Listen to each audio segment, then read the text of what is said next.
We're ready. We're rolling. Oh yes. Oh yeah. We're ready. We're ready. Booyah! What up, you guys? Welcome back to another one of these videos. Today we're gonna do a book review. Okay, so this is If You Are a Juggler by Alexander Kiss. So we're gonna do a book review. First of all, I bought this book. Okay, I paid for this book. So I'm not told to make like a here's a free book, can I make a review?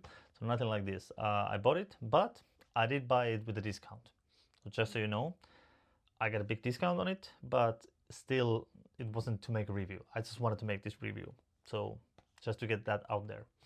Now, if you don't know who Alexander Kiss was, he was a fantastic juggler. You just pause this, go check out Juggler Alexander Kiss and watch some of his videos, like right now. Dude was unbelievable. He died, I think, in 1990. He was a Russian juggler, fantastic juggler. He was the first to do Fight Club back crosses. So that's pretty cool. He had a bouncing club, and I mean like literally he had a club with a spring on it, so you can bounce it. So he bounced it like on his head, the nose, head, chin, stuff like that. He did crazy balancing stuff and juggled. He had a cool props, all these gadgets, super killer badass technique, like fantastic juggler. Definitely go watch it. Now, first of all, what do you get? First of all, second, third of all, what do you get in this book? What's inside? Well, let me read here. So this was written in 1970, right? Alexander Kiss shares his life's work while also offering insights to jugglers and other performers alike. From stories of juggling greats to descriptions of their famed tricks, this is a collection of valuable information to all who read it. Learn Alexander's thoughts about proper practice technique, how to structure an act, correct body position, originality, developing new tricks, prop decoration, and much more. Right? So when you read that, you think, oh my God, it's full of so good information. And there are a lot of good information in here, but it's a very small book. So just so you know, it's small in size, it's very thin, it's 135 pages. And the first 94, up until 94, so this is the size of the text. So there's not a lot of text in here, okay? And after 94, it's photos. So there's a lot of cool photos in here, but it's, 1/3 is photos. Oh no, sorry, 1/4. But yeah, from 94 to 95 to 135, it's photos. Just so you know, so you're not getting a big book. So there's stories about his life, his juggling. Then he talks about other jugglers, Russian jugglers, and also when he traveled around the world, he met other jugglers and he saw the tricks that they did. They are described in here. There are many jugglers that I've never heard before inside here. So that's pretty cool. But to be honest, I don't believe everything that is in here. Like some of the tricks that he describes that people did, they sound too unbelievable. Like I don't think they're possible. And I think there's been some sort of, in the translation, it's in English, and translated by Niels Duinker. But I think there's some little misunderstandings on the translations, because it's been translated before. And yeah, but that's my opinion. I don't think they're all true, but you can read it and make up your own mind.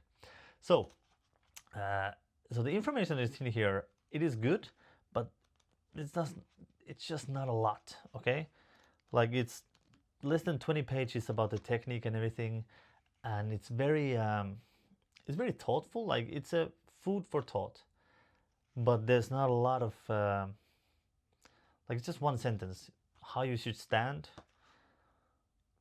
You should always follow the basic rule. In short, they amount to the following: the legs are slightly bent at the knees, with the left leg a little forward. And that's it, how you should stand. Like it is a, like all this information is good, but it's very short, right? But there is one thing that I want to read to you. And it is about, I think this is the most valuable information, like valuable about technique and training that I found in this book. There's a lot of good quotes, a lot of good, I've used, you can see the blue stuff. I have used it quite a lot. So everything that I want to remember.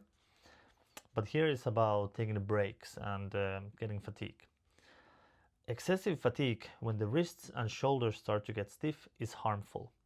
However, extended breaks are unnecessary. The most rational solution after 40 to 45 minutes of practice is a break of 5 to 7 minutes.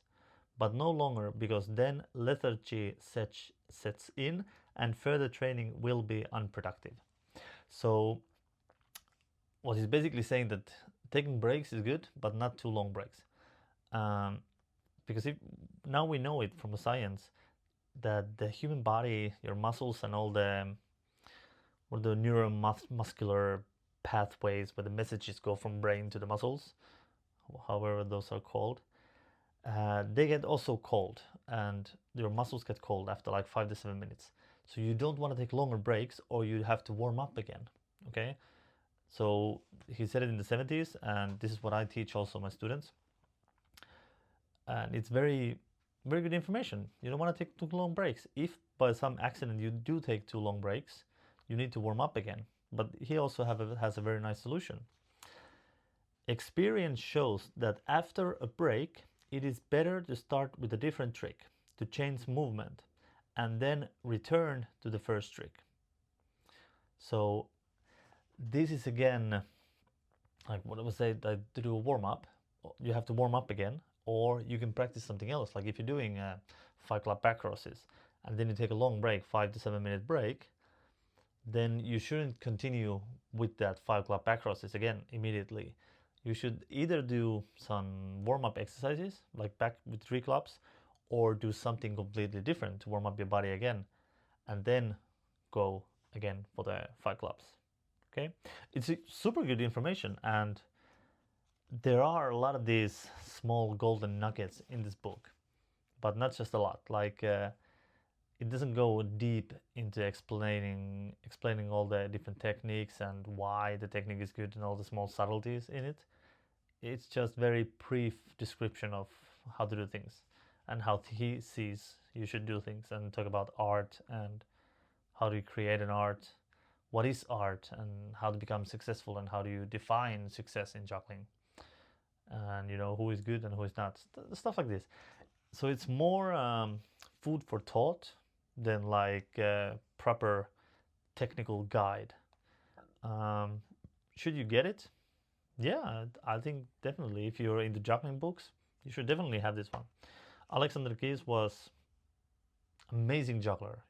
I think it's super important juggler also in juggling history. So yeah, if you're looking for a book that goes deep into juggling techniques, this is not it. This is a small book with some stories, with some technical tips, and yeah, like I said, food for thought. Okay, so you read this and then you start thinking about stuff, but it doesn't explain a lot. But yeah, I think it's a good thing to have.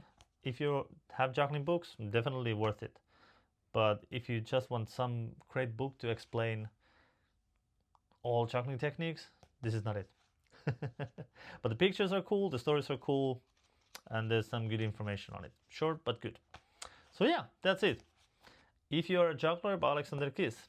But now, tell me this. Have you read this? And if you did read it, if you did read it, if you did, what did you thought? Like, what did you think? Oh man, it's getting too tired. What did you think about the book? Was it a good book? Do you like it? Do you recommend it? I don't know. But yeah, If You're a Juggler by Alexander Keys. Thank you so much for watching, and I'll see you in the next video.